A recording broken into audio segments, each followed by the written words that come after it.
one. Hi Station families, it's Miss Amy. Today we are going to be making our Groovy Gumball machine, but first let's do a story about bubblegum. The story is called Pop, The Invention of Bubblegum by Megan McCarthy, read with permission of Simon & Schuster Books.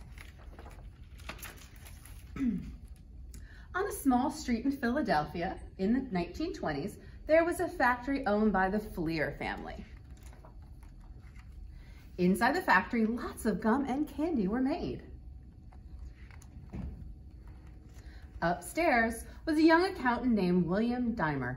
His job was to add numbers and balance budgets. He knew lots about math, but not much about gum. There wasn't enough space in the building, so a new experimental laboratory was moved into the office next to Walter's. In came lots of beakers and pots and tubes. What could be going on? The big secret was that the company was trying to make a new kind of gum. Now, chewing gum had already been around for centuries. Men in top hat and women in fluffy dresses chewed gum for fun and to cure things like stomach aches. The ancient Greeks chewed the sap of the mastic tree. And American Indians introduced early settlers to the spruce tree resin, a sticky substance that could be chewed. Ho-hum, gum wasn't that exciting. But what if gum chewers could blow bubbles? Now that would be something, a world full of bubble gum blowers. Every day Walter watched what went on inside the laboratory. There wasn't much progress. One day his boss gestured toward one of the kettles containing a gum experiment and said, "Watch that, will you?" After a while, I was the only one watching it. "I was doing it," Walter said. He added a bit of this and a bit of that, but still nothing. Perhaps making new gum wasn't possible after all, and soon Walter's boss had given up. But Walter hadn't. He spent months playing with different mixtures. Finally, something was happening. Bubbles! Big, glorious bubbles! The mixture needed flavor, so Walter added a bit of cinnamon, a dash of wintergreen, and a drop of vanilla. Could this bubble batch be bubble gum? Walter put a wad into his mouth and began to chew. When the time was right, he blew a magnificent bubble. "I had it," Walter said. Excitedly, he passed out the mixture for his coworkers to try. We were blowing bubbles and prancing all over the place.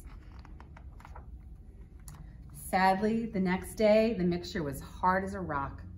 It wouldn't blow a bubble worth a darn. But Walter didn't give up. Back to work he went.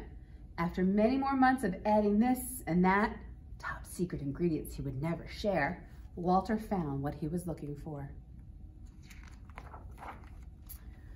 It bubbled and popped. Could this batch finally be bubblegum? To finish off his grand creation, he needed some color. Pink coloring was the only one I had on hand, said the inventor, so in it went. A batch was cut into pieces and 5 pounds of it was brought to a local mom and pop store. It was the day after Christmas and the kids who came into the store got a present of a lifetime. They were the first people in the world to try bubblegum that worked. That day, Walter gave lessons on how to blow bubbles. Everyone loved bubblegum. When the kids discovered what it could do, it sold out that afternoon, Walter said. Walter's double bubble was such a success that the Fleer company made truckloads of delicious bubblegum. It delivered to small shops and big stores alike. After being promoted to vice president and then later retiring from Fleer, Walter enjoyed the rest of his life in a relaxed manner. He was known to ride around on a giant tricycle and liked to invite the neighborhood kids over for, what else? Gum blowing contests. Walter Dimer never got rich from his invention, but he didn't seem to mind. "I've done something with my life," he said. "I've made kids happy around the world." And that is the history of bubblegum. All right, so next we're gonna show you how to make your own bubblegum machine. Okay, so today I'm gonna show you guys how to make your own bubblegum machines, just using some pots and a cot lid and a plastic goldfish bowl. So you're gonna get a little packet like this. And there's gonna be a little bit of pictures to kind of show you what to do. But when you open it up, and you take it home and open it up, inside, there's a whole bunch of stuff. First of all, gumballs, how awesome. Here's the bowl. There's some paint. These are all little pieces here to do the painting and glue. And most of all, you're going to get the pot. All right. So the first thing you're going to do is open up this little package here. Oh, actually, the first thing you're going to do is paint. So as you can see here, I painted, did a stripe here. I did the bowl here. I painted that green and I did a base here, but you guys can do whatever you want because this is your gumball machine. So I have left everything in this little bag here. I have the paint, and then I have these little sponge painters, and I actually have a regular paintbrush as well for you guys. And then after you paint everything that you want to paint, you're then going to glue it.